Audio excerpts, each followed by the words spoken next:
Leicester. My dad also worked at the University of Leicester, and as an educator to the next generation of Leicesterites, and to have so many amazing minds in the room.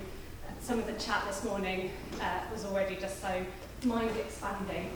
I started the SENsory Atelier at Ashfield, so I was working at Ashfield at the time, and I'll make a nod to that in saying that we also reached Arts Not Platinum basically through this programme, which was incredible. And now I work at Netherhall. So I've moved with the programme and seen the programme in 2 different spaces, which is incredible. And I want to take you back to a moment in time, actually, to start today, with a group of slightly nervous, but also can't quite believe their luck, educators, standing, waiting to take a plane to Italy. Expenses paid, what? And wondering what's going to happen. A lot of open hearts and open minds. And for me, it really encapsulated that idea of lifelong learning. Everybody who went on that, I think the talk throughout the week in Italy and since has been so sort of centred on our mission to bring a different style of education. Michael alluded to some of I don't want to get too political, but to some of the ways that education is going, especially I think in mainstream. I would say in Leicester in mainstream, because I think the special schools have all embraced something very, very different. And in that moment in time, I don't think we could have known how replenished we would feel at the end of a week of learning, and invigorated and excited, and most of all, I would say inspired to do something differently, to dare to do something differently. And we've all done that, and we're seeing some of the incredible outcomes. And I love that Reggio is not outcome focused, and yet look at the outcomes for the children. It's incredible when you let yourself dare to do something different. So I also wanted to nod to the fact of that community that's been created. And when you create a community like that, it doesn't just impact the arts. It impacts absolutely everything. I'm part of a very exciting group called the Data and Assessment Group for the Special Schools. I know, do you want to join? By my email. Data and Assessment Group. But that Data and Assessment Group is right up here in terms of creativity and innovation and challenge for each other. And for me, I know I can only speak for me, but I can feel it in the room when we're together. That's been fueled by this. So, even in terms of how we're challenging each other, in terms of data and assessment, which we have to do, and we understand the need for, this has impacted that as well. And then I also, wanted to say about that community. I worked with about 2-3 years ago, I worked with about 150 16-year-olds on a summer sort of camp scheme, and I was the wave lead, so I felt incredibly responsible. But one of the things that they reflected to me was the kind of wholesome nature of what, the activities that we were doing. And apparently, young people these days call that family vibes. And if I could say anything about, if I only had to say 2 words about this whole project, I'd probably choose family vibes, just to make sure the young ones understood. Enough about that, but I wanted to just set the scene a little bit because I think it's been really expansive for all of the schools involved and all of the young people involved, everyone. But now to Netherhall. I've really left the main voice today to a teacher in our school who was impacted by some of the training that has happened. So some of it's been sort of more formal. We also had Debbie come to our school, and we had Ben Kingston-Hughes, who's written about joy and about play, those two words, you know, remember them? And how they can impact learning. So this teacher was hugely inspired, and I chose this graphic partly because, you know, PowerPoint, we've got to have a graphic. There's a cyclical nature to this. Learning happens in cycles, and you come back to things, and you learn again, and you look again, and you approach again. And I'm so excited to have such high quality early careers teachers learning, and this presentation really started as a corridor conversation for me anyway. I know that Min, who's our deputy, who's here today, who was also in Reggio, has had many discussions with this particular teacher and has really inspired this particular teacher.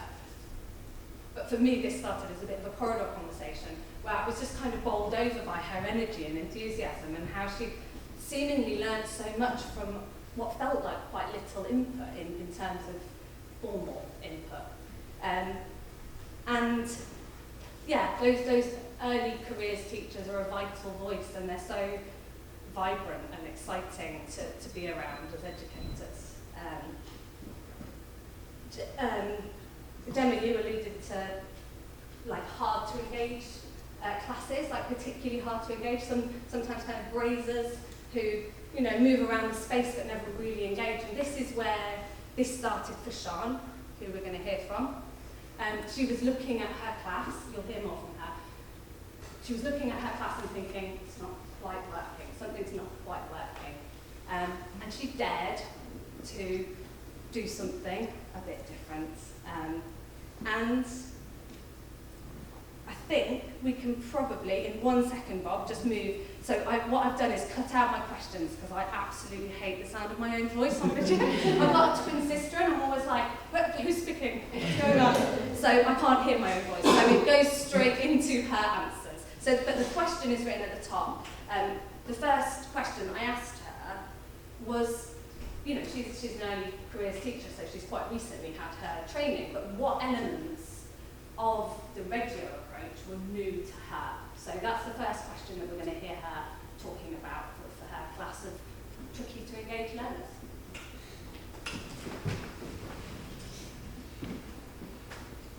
I think you don't need a lot to do a lot, and that you don't need a lot to engage the children. You can use pieces of material, pieces of paper, torches, dark rooms, calendars. It's just like that normal, everyday materials and resources, rather than anything that is too overly manufactured. Okay. So the next question that I asked her was what aspects of the approach were easy to implement. And I was reflecting on that myself as part of our conversations, because for me, one of the I suppose aspects that I think is maybe most problematic, would be a good word for it, is that in Reggio you have a whole community invested in this approach. So that if you go to the local museum, they know that the kind of approach. So the people facilitating will be doing exactly that. And will be talking to the children in a particular way that recognises that they are the masters of their own learning. Whereas our model in England doesn't really recognise that. It has a very different approach. So for me, that was one aspect that I thought is one of the hardest. But what I find also is that we're building that community, and we have spaces that we can come and see, you know, particular one we're standing in or sitting in. So that's really exciting that we can start to turn that tide. So I think our community is, I would say, beginning to is starting to embed in echoing that feel of Reggio, of everybody being invested in children. So yeah, what aspects did Sian find difficult? Are easy to implement. So she's answering what's easy to implement in terms of Reggio. I think for a lot of children. It does work. I feel that especially in a class like mine currently, where the children are very naturally curious and exploring and they're kind of getting into things, it's then really good for us to provide the things for them to be getting into. I do think that as an approach broader, it could still work, but I think it does take a shift in mindset for people to think about how it's okay to let the children really kind of lead and go for it and move away from sitting at tables and chairs. The part of the approach that I found difficult within my class isn't so much the day-to-day implementing, but it's making sure that it fits well with EHCP targets, learning priorities, and then the planning system that's in place within the school. I feel very lucky because, yes, there is a system within the school for planning, but as teachers we've got quite a lot of flexibility within that. So it's been really nice to kind of talk about wanting to bring this approach in, be told, yeah, go for it, and then kind of work backwards as to how that might fit in with the planning, as long as obviously the kind of learning journey of the children is at the forefront. The planning and paperwork kind of comes second. I just think there's real bravery in what Sian says there, to do that in a class, you know, when there is scrutiny, isn't there, of everything that we do in schools. But she's been so brave, and she did it, you know, with absolutely the best interests of the pupils in her class at heart. So yeah, quite an emotional thing there for me. The next slide, if I've got them in the right order, Bob will find out. I think it says how now.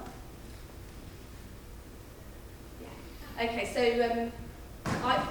we had so many interesting conversations and continue to have interesting conversations because in Italy, for each child with special rights, they basically take the class and say, okay, there's a child with special rights in this, and they add a teacher, and that teacher's kind of responsible for that child with special rights. Whereas obviously our model is a model of segregation, really, if we're honest about it. We take a different space and we make it accessible. And that's problematic in lots of ways. But we also couldn't quite get to the bottom of the Italian approach or the Reggio approach of just saying, well, we won't do anything different in terms of the space for them, but we'll just add a teacher. Neither seems quite to match the needs there. So, you know, these are still questions ongoing in our minds, and we still discuss them and think about them. So they're a question we're left with, and perhaps you'll end with today. But yeah, Sian's going to answer how well the Reggio approach matches the needs of the pupils, particularly in our class, but at level. Within yourself, you're kind of thinking, is it the right thing to do? Because it kind of is it feels so right in so many ways, but kind of doesn't quite fit in other ways. So it can be a bit of a kind of tricky conversation in my own head. But I love how it's so open, and I love how it's about, because I think, especially again, relating it to my class, everything is so holistic and everything is so cross-curricular that I can be teaching or letting the children explore the resources, and then you decide kind of what it is that you're teaching as they're exploring. So it might be that we're doing problem-solving thinking skills, or it might be that we're doing some creativity because they're dressing up, but then that also helps them with their personal skills and personal development. So it's all that like cross-curricular, which I think works really, really well in SEN because it's not as linear. I think Sian's an incredibly modest teacher, but I can tell you that people who walk into her classroom come out raving about the fact the way that the adults are facilitating learning and meeting the children where they are. And one particular example that someone raved about, an outside visitor, was they were exploring babies and babies' needs. And one of the children was crawling on the floor, and Sian just seamlessly got down on the floor with the child and started crawling and talking about that's how babies crawl around. Just beautiful little moments.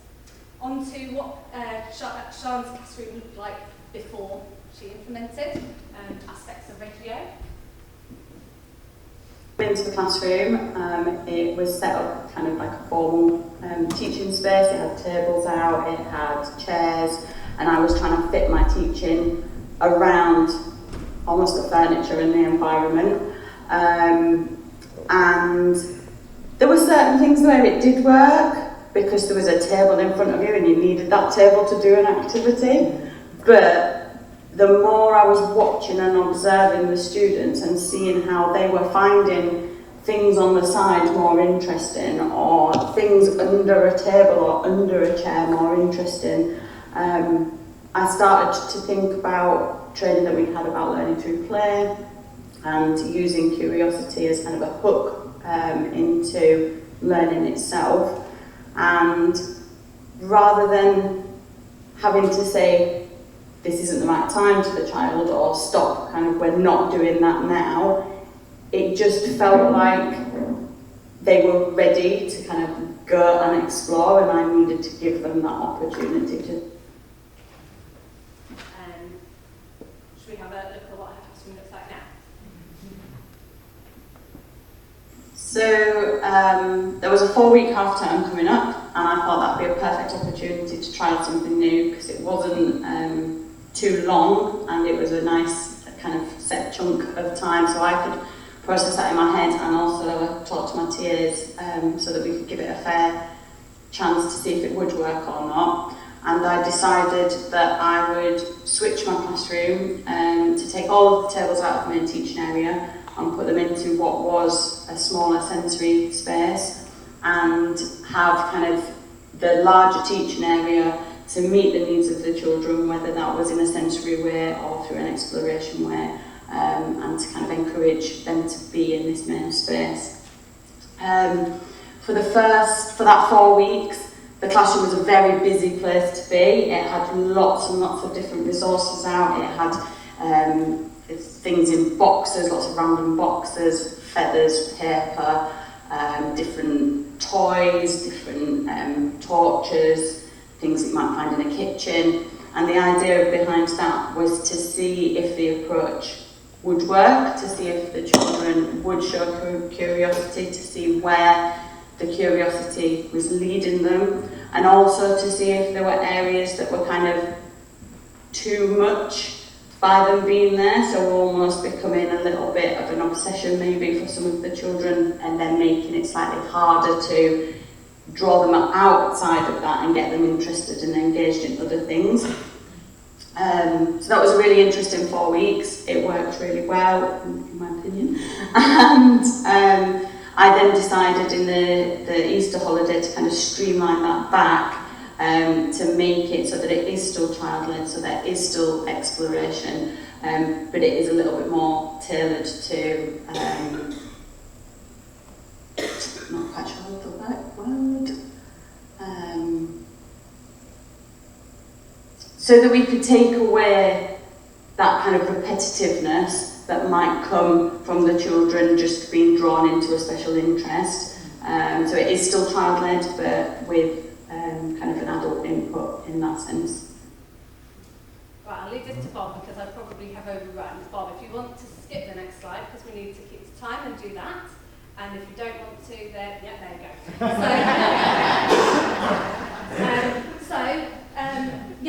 Just a few photos. I think Sian said it beautifully, but you know, if you want to come and experience, come and see us at Netherhall. We absolutely love visitors. We're really excited about the future. One of the slides was about what the future looks like, but come and see it instead of watching a video. Thank you.